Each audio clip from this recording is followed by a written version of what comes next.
Continuando nuestro recorrido por las bibliotecas y sus orígenes, hoy vamos a trasladarnos de Europa a Oriente. En Oriente, como se sabe, durante la Edad Media continúa su existencia las culturas tan antiguas como India y China, que por lo general preservan sus tradiciones bibliotecarias sin grandes cambios, pero también aparecen unas culturas nuevas, unas culturas jóvenes, y una de ellas es la cultura islámica, sobre la cual vamos a hablar en nuestra conferencia de hoy. Desde el principio quiero precisar una cosa. Siempre de ahora en adelante voy a hablar sobre la cultura islámica y no identificarla exclusivamente con la cultura árabe, tal como hacen algunos.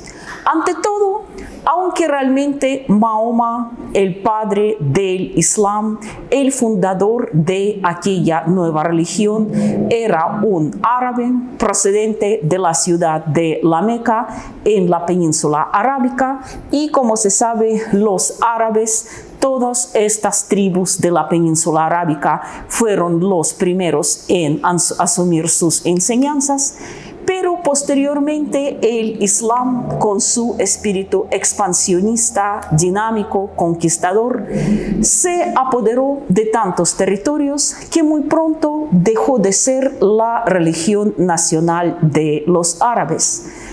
En la época de su mayor apogeo, esta religión, como podemos ver, y esta cultura, había dominado 3 continentes, un territorio inmenso desde el Océano Atlántico hasta el Océano Índico, y por lo tanto hablar de la cultura exclusivamente árabe significa subestimar aquellos aportes que hicieron en la cultura islámica medieval los representantes de todos los demás pueblos que habitaban en este inmenso territorio, y además no solo seguidores de Alá, no solo aquellos quienes profesaban la fe musulmana.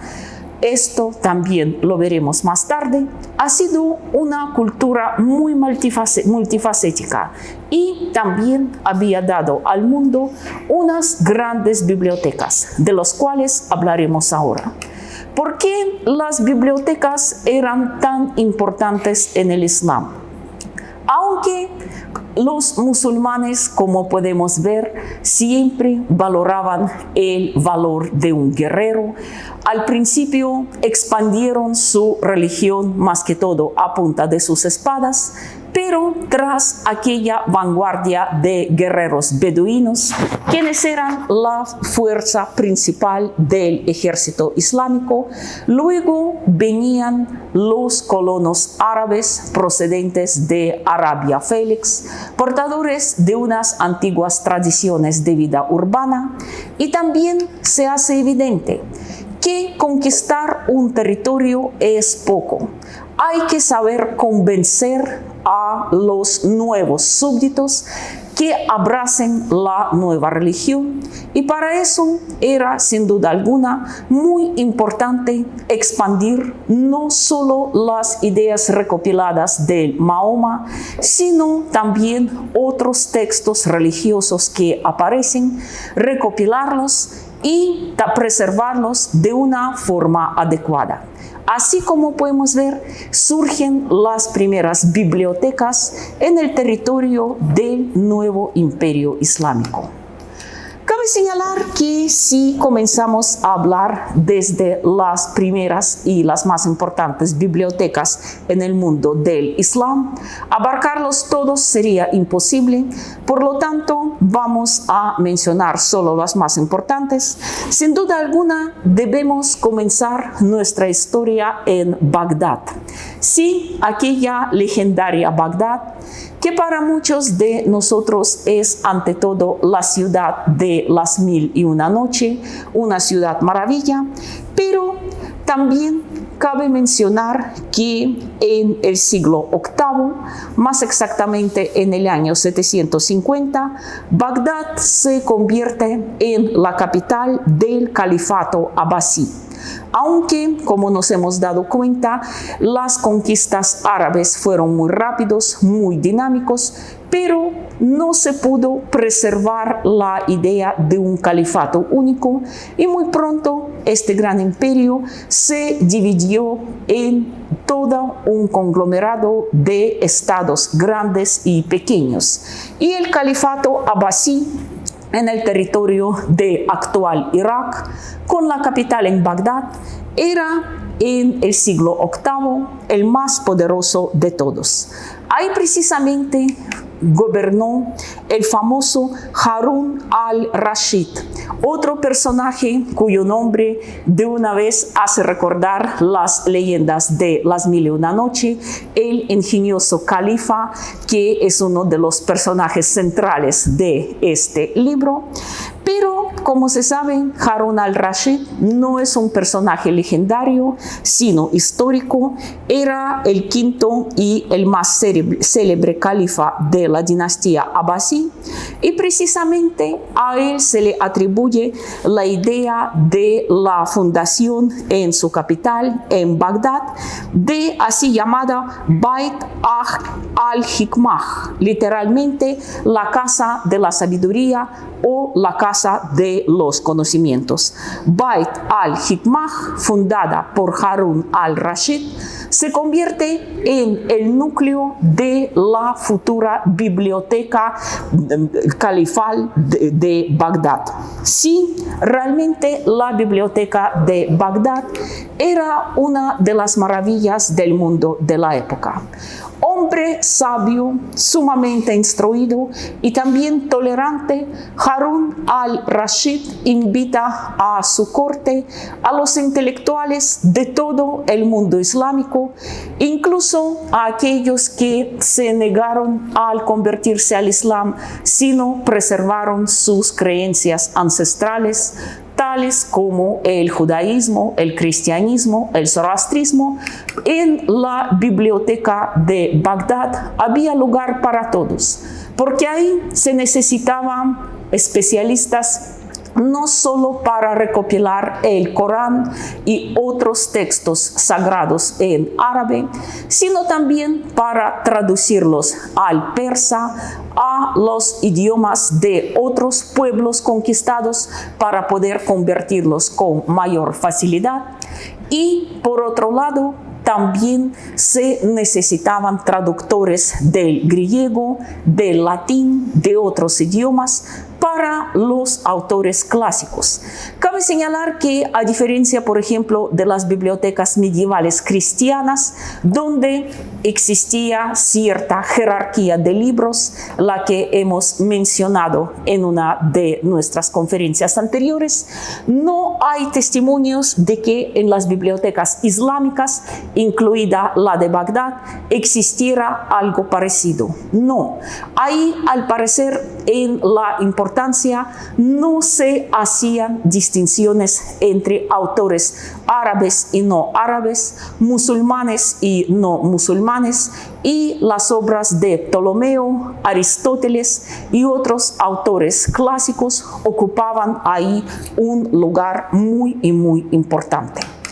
Hombre tolerante, abierto a todas las influencias culturales, Harún al-Rashid mantenía también contactos con Occidente. Hay testimonios que en una ocasión él recibió personalmente una misión diplomática de Carlomagno, y que entre los miembros de esta delegación estaban también los monjes, los estudiosos de la famosa Biblioteca Palatina en Aquisgrán. Parece que tuvo lugar el intercambio de ideas de cómo organizar mejor una biblioteca, y también el intercambio de algunos textos. En este sentido, como podemos ver, los califas abasíes estaban abiertas a todas las influencias. Sin duda alguna, a Harún al-Rashid le pertenece el honor de la fundación de la Biblioteca de Bagdad, pero su verdadera edad de oro, esta biblioteca alcanza con otro gobernante abasí, Califa al-Ma'mun, quien gobernó entre 811 y 833. Con él comienza una auténtica edad de oro de ciencias naturales en el mundo islámico. Como ya había dicho, el califa al-Ma'mun era un gran estudioso y, más que todo, un gran apasionado en ciencias naturales, en aritmética, en astronomía, en medicina, e hizo todo lo posible para desarrollar esta clase de ciencias. Por ejemplo, bajo este califa, en la biblioteca de Bagdad se abrieron unos auténticos laboratorios científicos donde se hacían experimentos en física, en química. También se abrió un gran observatorio para estudios de astronomía y también una escuela de medicina y farmacología donde cualquier enfermo podría venir a pedir ayuda a los médicos que trabajaban ahí. En fin, como podemos ver, convirtió la Biblioteca de Bagdad en el laboratorio científico más grande de la época. Y ahora vamos a mencionar a algunos personajes destacados que trabajaban en la Biblioteca de Bagdad. Uno de ellos era, sin duda alguna, un sabio llamado Hunayun ibn Ishaq, escritor, médico, científico, también traductor, y lo que resulta curioso, nunca en su vida se ha convertido en Islam. Era un cristiano nestoriano para quien la fe era muy importante. Pero, como podemos ver, los califas abasíes nunca cerraban las puertas de su biblioteca a los representantes de otras religiones si ellos se mostraban respetuosamente con el conocimiento y con las creencias musulmanas. Sin duda, Ibn Ishaq pasó a la historia de la biblioteca más que todo como el traductor más grande y prolífico de su época, porque tradujo del griego al árabe ni más ni menos 116 obras. Aquí precisamente vemos uno de sus textos que se preservó hasta nuestros días. Es la traducción de un tratado de Claudio Ptolomeo. Además, él traducía al árabe a Platón, Aristóteles, Hipócrates, Galeno y muchos otros autores clásicos. Otro personaje, sin duda alguna, destacado de la época es el gran matemático Al-Khwarizmi, literalmente el que viene de Cuaresma. Cuaresma, una región histórica en Asia Central. Él era natural de la ciudad de Xiva, en actual República de Uzbekistán. Ahí precisamente podemos ver el monumento elevado en honor a este gran hijo de Xiva. Como podemos ver, su sed de conocimiento lo trajo a Bagdad desde un rincón muy remoto en Asia Central, desde la periferia del mundo islámico. Al-Khwarizmi es considerado un auténtico padre de álgebra. Su libro compendio de cálculo por reintegración y también cálculos diferenciales, hoy día, como se sabe, forma parte de todo libro de álgebra. Curioso que la variante latinizada, occidentalizada de su nombre suena como algoritmi. Y como se sabe, todo el mundo hoy conoce la palabra el algoritmo. Algoritmo viene del nombre de este científico. Otro gran sabio quien trabajó en la biblioteca de Bagdad era Musa ibn Shakir, un gran astrónomo quien tampoco era árabe. Por su origen era persa, procedía de la ciudad de Khorasan en el territorio de actual Irán y había dejado varios textos, varios tratados muy interesantes de astronomía, donde se atreve en algunos aspectos a polemizar con el mismo Ptolomeo, considerado en aquel entonces la máxima autoridad en la astronomía. Además de un gran científico, Musa ibn Shakir era padre de 3 hijos, Muhammad, Ahmad y Hassan, quienes se hicieron aún más famosos que su progenitor bajo el apodo hermanos Banu Musa, es decir, hermanos hijos de Musa. Eran unos grandes inventores, unos auténticos padres de la mecánica aplicada y dejaron para la biblioteca su famoso tratado titulado Libro de Dispositivos Ingeniosos. En realidad era un tratado muy interesante sobre máquinas automáticas y dispositivos mecánicos. Algunos ven ahí incluso ciertos principios de la robótica. Tan avanzado eran las ciencias como podemos ver en la biblioteca de Bagdad. Sin embargo, aquella edad de oro del califato abasí termina en el siglo XIII, más exactamente en el año 1258, cuando Bagdad es asediada por el ejército mongol bajo el mando del Khan Hulagu, un nieto del famoso Genghis Khan. El asedio de Bagdad fue duro.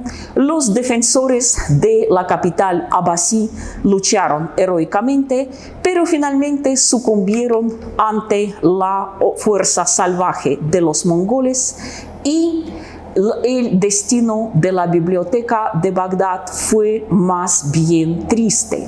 Los mongoles, como se sabe, se llevaban siempre todo lo que les parecía valioso. En este caso de la biblioteca llevaron más que todo aquellos artefactos científicos que estaban hechos de metales preciosos. Esto les llamó la atención, pero todo lo que no podían llevar o lo que simplemente no les parecía de ningún interés práctico, lo destruían. Y lastimosamente esto pasó con todos los libros de la biblioteca que no se pudieron a tiempo sacar de la ciudad y esconder. Hulagu ordenó arrojar todos estos libros al río Tigris. Y como dice un testimonio histórico, durante varios días las aguas del Tigris habían cambiado de color a causa de las tintas de aquellos libros que encontraron ahí su fin. Así como podemos ver, de triste fue el destino de la biblioteca más grande del mundo islámico, pues como podemos ver, ni en Europa occidental ni en Oriente las bibliotecas no estaban a salvo de las guerras y destructores.